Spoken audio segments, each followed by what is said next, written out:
Hello and welcome to my review of issues 41 and 42 of the Warhammer 40,000 Conquest subscription. Now, I think when I did the first look at these two issues, I initially received them August last year. So yeah, a long time ago, but I'm still determined to bring you all of the Conquest issues, both first looks and reviews. There will be a couple of weeks coming up, sometime in March, where there'll be nothing but Conquest first looks and reviews to almost catch up. So I hope you're looking forward to those.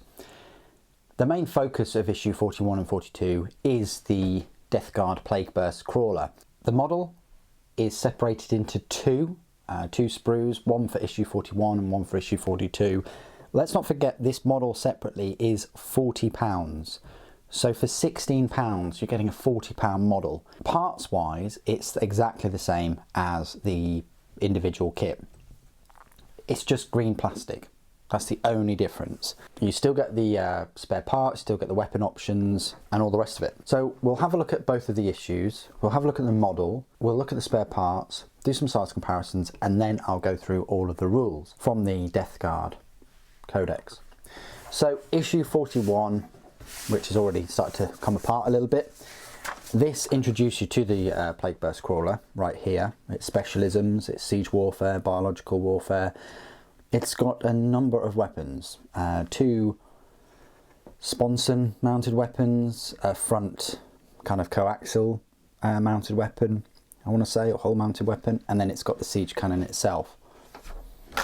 There you go, the Plagueburst mortar, a heavy slugger, or Rothail railgun, I think it is, and an entropy cannon. You can also have plague spitters on there as well.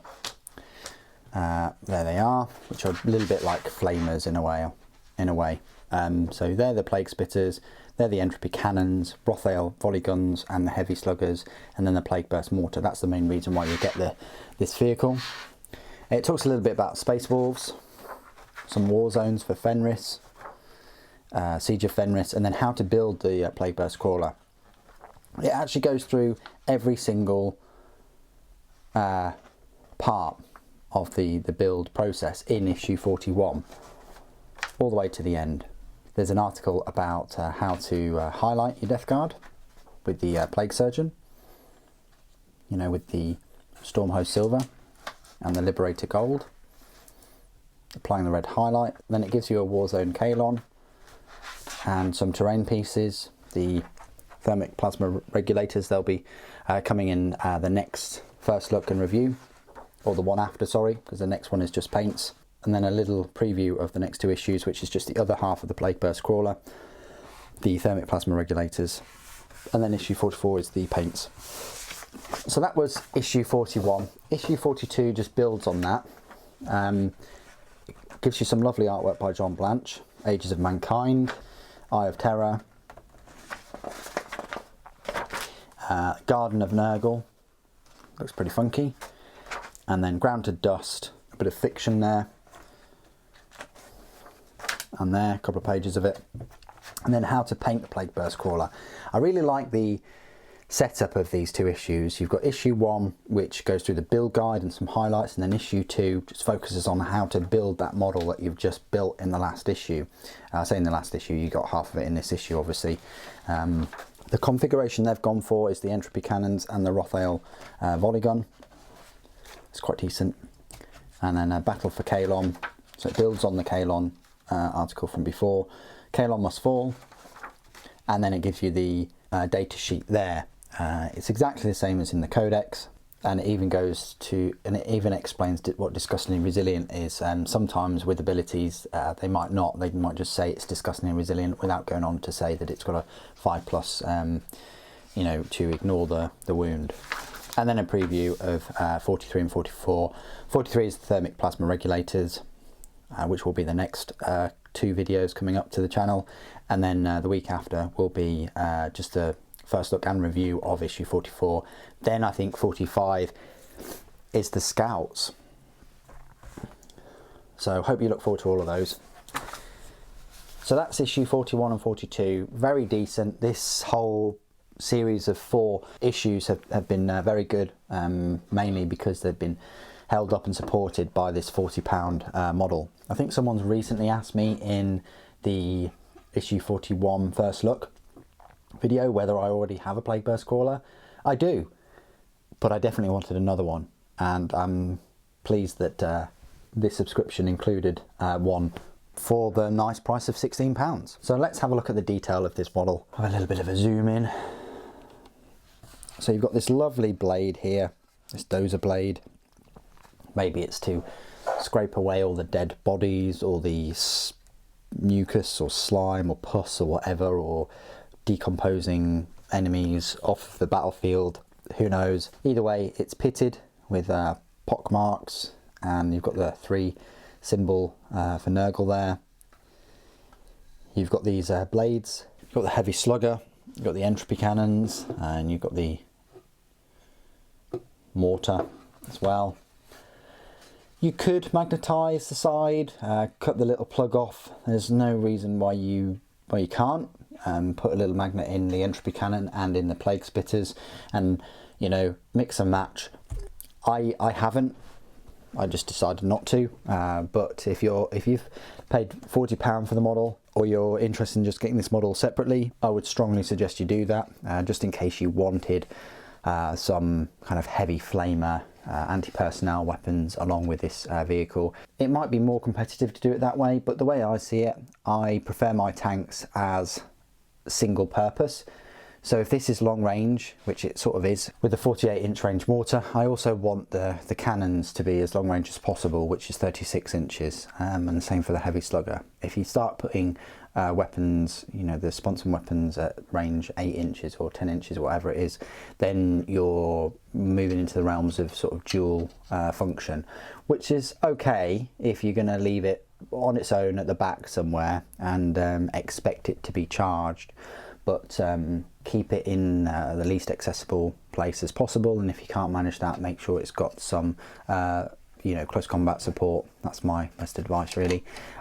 You can't move the siege mortar at all, which really does suck. I suppose you could cut, you know, the cutouts a little bit, but they are kind of jigsaw cutouts, so they only fit one way. But yeah, it would have been nice if they were just on rounded plugs, so that you could actually tilt the mortar more of a vertical trajectory rather than this standard one, which will look exactly the same on all Plagueburst crawlers if you build them to the same specification. You've got some tracks, which, yeah, they're the old school kind of tracks where it's one piece and then another piece, and so if you've built rhinos before, you know how they work. But unlike rhinos, all of the wheels themselves are individual pieces. Bit of a pain, but there you go. It's a bit of a pain to get rid of these mould lines as well. I haven't bothered yet, but that can be a bit of a pain. And also when you're transporting it, pay special attention to the spikes. I've had a couple of these break off, and then to glue them, they're held on very thinly. They're a pain to just glue back on and to get as strong as they are when they're fresh out of the mould. So they're my little tips and tricks and things for the model. I think it's a lovely model. Smaller than I thought it would be. It's not a big tank by any means. We'll show you some size comparisons. I'll show you some size comparisons in a moment. But let's have a look at those spare parts, which is just the 3 weapon options that I didn't pick. So you don't get a weapon, so you don't get a huge accessory sprue like you do with the Rhino or the Land Raider or anything like that. You just get the 2 plague spitters, which you know, you could put a magnet in that little square plug and you know, magnetize the different weapons on there if you wished. And also with the Rothail, you could maybe put 1 magnet in there somehow and have that magnetized at the front if you wanted to change that hull mounted weapon. So they're the spare parts, just 3 of them. Let me show you some size comparisons. I've only got a couple with me right now, but here is a Rhino. It's thinner, give it that. You know, the tracks are much bigger, but yeah, looking at it that way, it's wider, the Plagueburst crawler.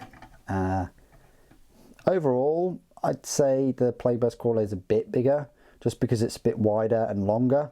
But in terms of height, the Rhino clearly keeps its height all the way to the rear of the vehicle, whereas the mortar, I guess there's just something in there driving it and firing the mortar.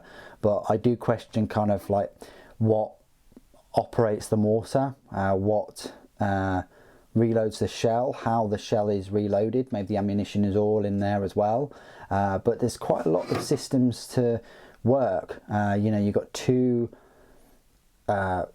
sponson weapons, you've got this front one, which I suppose isn't too bad, but then you've got the drive mechanism, and you've also got the mortar itself and the trajectory, the reloading. It would need a substantial crew, unless it's just powered by demon essence. Let's face it, we can just write it all off to space magic, can't we? But yeah, compared to a Rhino, which you know you definitely want for your Death Guard, in my opinion, just to move them about the battlefield quicker, not so much give them more protection, but just move them about a bit quicker. That is it compared to the Rhino. I don't own a Chaos Land Raider at all, but if you want to buy me one and me unbox it and review it, I do have a Patreon, and I'd be more than happy to get one for the Death Guard army and do a full unboxing review. And it'd help support the channel that way and give more content to us all. Then comparing it to a little cultist, it's a fair bit of a big tank compared to a cultist. You know, you have a lot of these guys running around. It's yeah, definitely going to make its mark. But then compared to Typhus in the big cataphracti armor, it's starting to look a bit smaller. But then again, he is a big Terminator lord with a huge scythe. So hopefully those size comparisons help. Next to some Imperial miniatures, such as a Space Marine and a Primaris. So as always, we've got a Space Marine on the left and a Primaris on the right. Definitely fits in with the sizes of the normal Space Marines as a Vindicator sort of siege tank. But next to Primaris, it's going to start to look a bit smaller, especially if you've got like 5 or 6, 5 to 10 intercessors. Also, the Plagueburst crawler is going to start to look a bit small on the battlefield. So I hope those size comparisons have helped. This is my part of the review where I will go through all of the rules for the Plagueburst crawler. And for this, I'll be going through the Death Guard Codex. So there's not many heavy support choices in the Death Guard Codex. They don't have like Devastators or Havocs or anything like that. The Death Guard, in a way, that is good because there's not a lot of competition that it has to go up against. You know, you've got your standard Land Raider, you've got a Defiler, or you've got a Predator. Nothing else really to pick. So I'm pleased that they did get their own specific heavy support choice in the end, and it is the cheapest of all of them in terms of power points. It's a power points of an 8 and a points cost of 110, which means it is more expensive than the Predator. But then the Predator has to buy the las cannons, the autocannon, things like that. Whereas the Plagueburst crawler is just free for the Plagueburst mortar. But it does have to pay 20 points each for entropy cannons, 6 points for the heavy slugger, or if you wanted to give it the Rothail volley gun, that's another 12 points. So on the face value, 110 points seems quite cheap, but you then have to buy all of the other things, well, except for the main mortar. So how does it fare? Well, it's one of these vehicles whereby its remaining wounds affects the rest of its stat line. So it starts off with 12 wounds, and if it's got between 6 and 12, has a movement speed of 9 inches, ballistic skill of 4+, and a strength of 7. If it's got between 3 and 5 wounds, its movement speed drops to 6 inches, ballistic skill drops to 5+, and its strength drops to 6. And if it's only got 1 or 2 wounds left, its movement speed is only 4 inches, ballistic skill stays the same at 5+, and the strength drops to 5 as well. How does that compare to all of the other vehicles?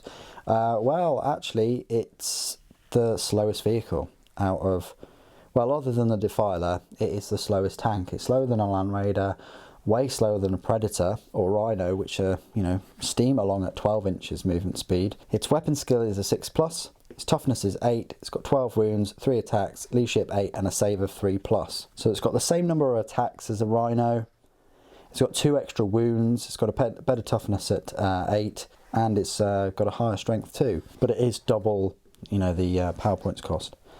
It's a single model equipped with a Plagueburst mortar, heavy slugger and 2 plague spitters.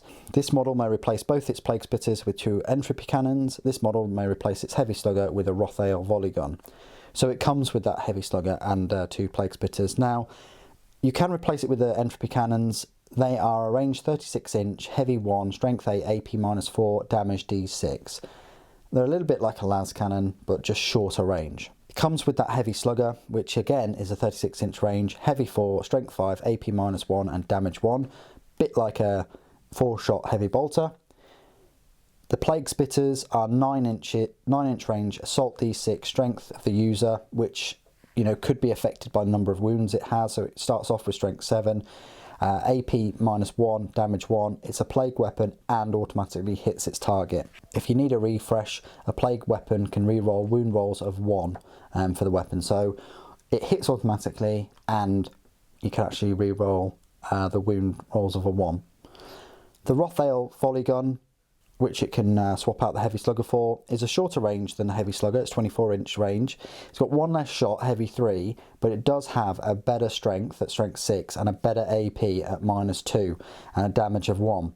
It really depends what you want. If you want a shorter range, 1 less shot, but a better strength and better AP, go for the Rothail volley gun. 24 inches is still okay. It's, storm bolter range. It's just, but if you're going up against Primaris with the longer range bolt rifles, it might be a bit of a waste of points getting that gun instead of your heavy slugger. But the extra arm penetration would make up for it if you get in range, if you do get in range. So the main weapon on this tank then, the main reason why you get it, is this almost Vindicator Cannon-esque weapon. It's got a minimum range here of 12 inches, so you want to keep it as far back as possible. It's 12 inches to 48 inch range. It's a heavy D6. Kind of sucks in a way because you could get heavy 1 shot, but it is a strength 8. It's only AP -2, but the damage is D3. It is a plague weapon, so you can re-roll those wound rolls of a 1, and the weapon can target units that are not visible to the firing model. Now that's one of the best aspects of it.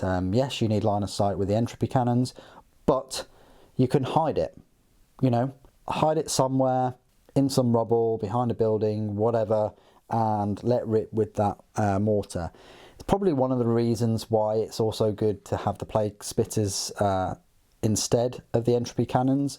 It really depends what you want to go for. I don't have any Land Raiders yet in the Death Guard army, so for me, I need as much kind of range weaponry as possible, and these Plagueburst crawlers give me that. If I was going to get a third Plagueburst crawler, which is quite unlikely, I would definitely go for the plague spitters and also the Rothail volley gun, just to give me a bit more protection if anything came close to it. So that's all of the weapon profiles for the tank. Its abilities is disgustingly resilient. It's odd because in the Codex it doesn't explain what disgustingly resilient is, but in this issue 42 it does explain that it basically, if it loses a wound on a 5+, it can ignore it. It has a 5+ invulnerable save, so that's pretty good. A toughness 8 vehicle with a save of 3+, 12 wounds and 5+ invulnerable with a 5+ feel no pain, sort of, with plague weapons. Very decent. It can also explode. If this model is reduced to 0 wounds, roll a d6 before removing it from the battlefield. On a 5+, it explodes, and each unit within 6 inches suffers d3 mortal wounds. Keywords: Chaos, Nurgle, Heretic, Astartes, Death Guard, Vehicle, Demon, Demon Engine, Plagueburst Crawler. So there you go, that's my review of issues 41 and 42, and I've gone through all of the rules, much like I did in my initial review of the Plagueburst Crawler good couple of years ago or so. I'm still a big fan of this model. Of course, my favourite in the Death Guard army, other than Mortarion, is the Myphitic Blight Haulers. I think they're lovely models and very fast and have a lot of great abilities, and are vehicles that have 8 wounds and good toughness, but not affected by losing wounds, and they have a 3+ normal and a 5+ invulnerable, and they're disgustingly resilient too. And that's what you're going for with Death Guard. Typically with Chaos, you already have the invulnerable save somewhere for it being a Demon Engine, and you might have a high toughness and a good save already. But with Death Guard, you're getting that extra, you know, oh, I can just ignore that wound on a 5+, which definitely helps with the survivability of them and their homage to a war of attrition theme that is personified by this army. What do you guys think of the issues and the Plagueburst Crawler? I think it's a cracking kit and a great pair of issues, and more than makes up for, you know, the issue where you just get a couple of paints. Thank you ever so much for joining me today. Thank you for watching. Papa bless.